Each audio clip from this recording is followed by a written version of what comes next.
তিনের সিট আছে ওই যে রোহন আমার কাছে কিনছে দিল্লি নিচে 90 এটাই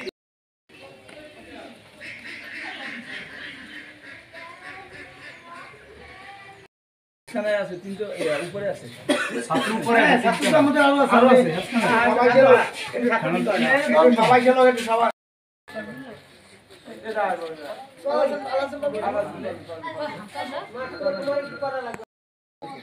আমার নাম মোহাম্মদ তাকিব। আমি খাসিয়াত ইসলামিয়া এতিমখানায় পড়ি। আমি খাসিয়াত ইসলামিয়ার ছাত্র। কোন চাই? আমার নাম মোহাম্মদ আব্দুল মমিন।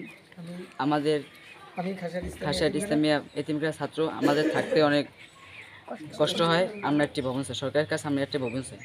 এখানেও কওমি মাদ্রাসার হেফজ বিভাগের দায়িত্বগত অবস্থায় আছি। তো আলহামদুলিল্লাহ পড়ালেখার সব বিষয়ে আলহামদুলিল্লাহ গুণগত মান অনেক ভালো। আমি যতটুকু জানি যে এই মাদ্রাসাটা পুরনো একটি মাদ্রাসা। তো এই মাদ্রাসার থেকে অনেক ছাত্র বের হয়ে আলেম, মাওলানা মুফতি এবং ঢাকাতে বিভিন্ন জায়গায় তারা থেকে আসে। বাকি বিষয়গুলো হলো আমরা সর্বোচ্চ চেষ্টা করবো ইনশাআল্লাহ আজিজ পড়ালেখার মান, গুণগত মান, খাবার দাবার সব বিষয়ে ইনশাআল্লাহ আল্লাহ তাআলা যদি কবুল করে। বাকি এই মাদ্রাসা থেকে প্রতি বছর হাফেজ ছাত্ররা বের হয়ে যায়। এখান থেকে তারা হাফেজ হয় বিভিন্ন এখানে আবার কিতাব বিভাগ আছে, সেখানেই তারা অধ্যয়নরত অবস্থায় থাকে। আবার অনেকেই অন্য জায়গায় গিয়েও ভর্তি হয়ে পড়াশোনা করে। তো বাকি এখানে শুরু লগ্ন থেকে এখান থেকে ছাত্ররা গড়ে ওঠে। তো এই হিসাবে ইনশাআল্লাহ আজিজ আশা করি যে বাকি দিনগুলোতে তারা আরও সুন্দর শিক্ষা যেভাবে পায় সেভাবে আমরা সর্বোচ্চ চেষ্টা করব ইনশাআল্লাহ। এবং আলহামদুলিল্লাহ ছেলেদের ব্যাপারে সর্বলেনে সে সবসময় আলহামদুলিল্লাহ যথেষ্ট খেয়াল করেন। যখনই আমরা তারা কোনো সমস্যায় পড়ি ডাক দিই, সে আসতে কখনো দ্বিধাবোধ করেন না এবং কোনো অলসতাও করেন না। রাত্র 10টা হোক, 11টা হোক, 12টা হোক, ডাক দিলে সাথে চলে আসে এবং আমাদের যথেষ্ট খেয়াল রাখতেছে। তাদেরকে মানুষের মতো মানুষ বানাইয়া লেখাপড়া করাইয়া তাদের ভবিষ্যৎ করাইয়া দেওয়ার আমাদের। আপনি কত বছর মতো সভাপতি?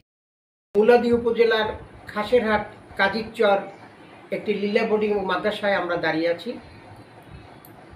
এই মাদ্রাসাটি প্রায় অর্ধ শতাব্দীর চেয়ে বেশি বয়স হয়েছে মাদ্রাসার। সবচেয়ে মজার ব্যাপার হলো 45 বছর যিনি এখানে সভাপতিত্ব করছেন, অর্থাৎ সেই বীর মুক্তিযোদ্ধা, যিনি তার নিজের সন্তানের চেয়েও এই মাদ্রাসাটিকে তিনি প্রাণের সংগঠন হিসাবে মনে করেন। রাত দিন 24 ঘন্টা পরিশ্রম করছেন এই মাদ্রাসার পিছনে। এখানে যত এতিম শিশু রয়েছে তাদের পাশে তিনি দাঁড়ান একজন অভিভাবক হিসাবে। সেই মাদ্রাসার সেই সভাপতি এবং এই মাদ্রাসার দায়িত্বে যে সমস্ত কর্মকর্তারা রয়েছেন তাদের সাথে কথা বলে যতটুকু জানা গেছে যে 130 জন এতিম এই মাদ্রাসায় লেখাপড়া করলেও সরকারি সহযোগিতা পেয়ে থাকেন মাত্র 45 জন।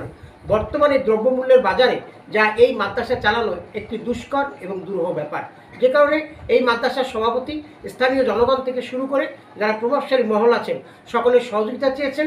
একই সাথে যে ভবনটিতে আমরা বসে রয়েছি এই ভবনটি ইতিমধ্যে পরিত্যক্ত ঘোষণা করেছে যাতে এখানে নতুন ভবন আসে এবং এই মাদ্রাসার এতিমরা যাতে এই নতুন ভবনে পড়ে শিক্ষার নতুন আলো খুঁজে পায় এই প্রত্যাশা কিন্তু এই মাদ্রাসার সভাপতি সহ শিক্ষক মণ্ডলী